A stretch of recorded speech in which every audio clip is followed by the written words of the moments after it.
Hello, welcome back to Ops DIY channel. Again, this channel is dedicated to people who love doing it by themselves. So I, I encourage you to be one of those DIYers who love to do stuff on their own, save yourself a bit of money, do things the way you want them done. So again, we are back to my Hyundai Santa Fe.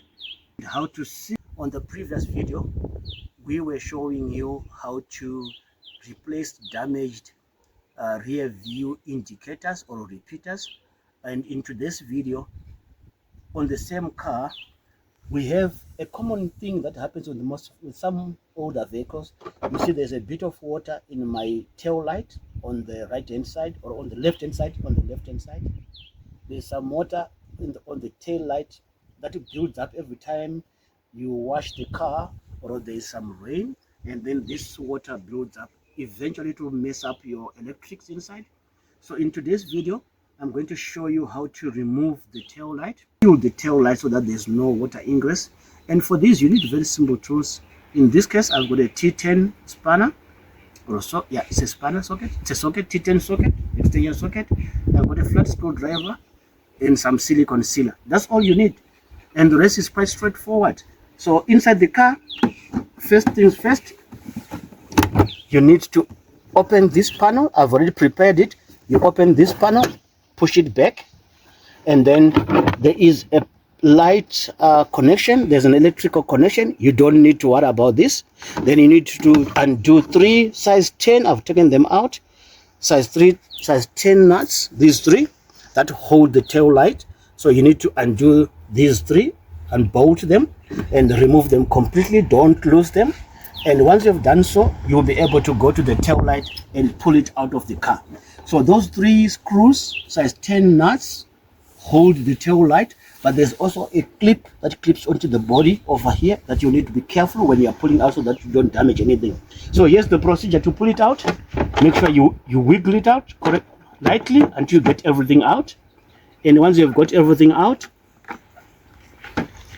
just unscrew anti-clockwise the indicator bulb holder, the brake light, and normal rear light light holder. Remove them, and then here you are. There's the pin that goes into there, and those are the 3 size 10 nuts, bolts that have got these nuts that you need to remove inside it. So these I'd already removed, so it was easy for the video. I don't want the videos to be too long. I'm gonna keep it sweet and simple and very short for DIY.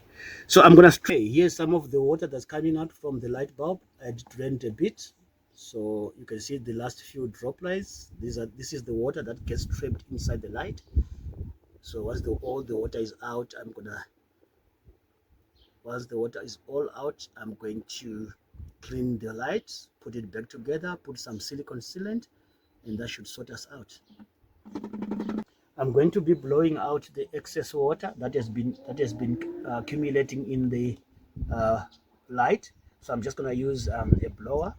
So you can also use a vacuum cleaner if you could.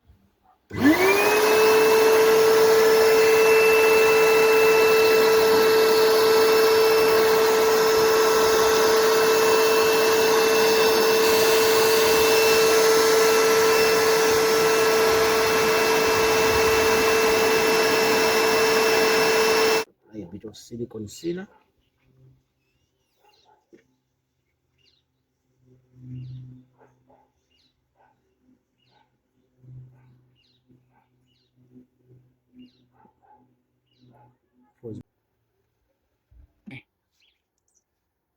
So we are applying a little bit of silicone on the top edge of the light, just trying to do it as neatly. Here's the final product. Here's what we have done. We have put some silicone sealer along the edge to make sure that there's no water that will go in again, and we are now reassembling the indicator light clip, the brake and normal lights, rear lights. You just twist and clip, and there's the pin that needs to go into the pin, and then you push back everything into place.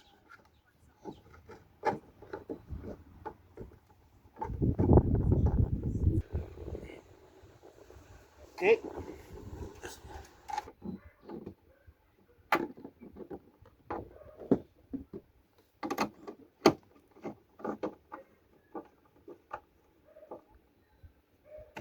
Okay. Final reassembly, everything is in place. We'll check it out when we take it to a car wash, or next time when we wash the car, we'll check it out to see if we still have any water ingress. But I trust that from what we've done, we shouldn't be having any water ingress or any water buildup that will be coming into the light. So we are done for this video. See you in the next video.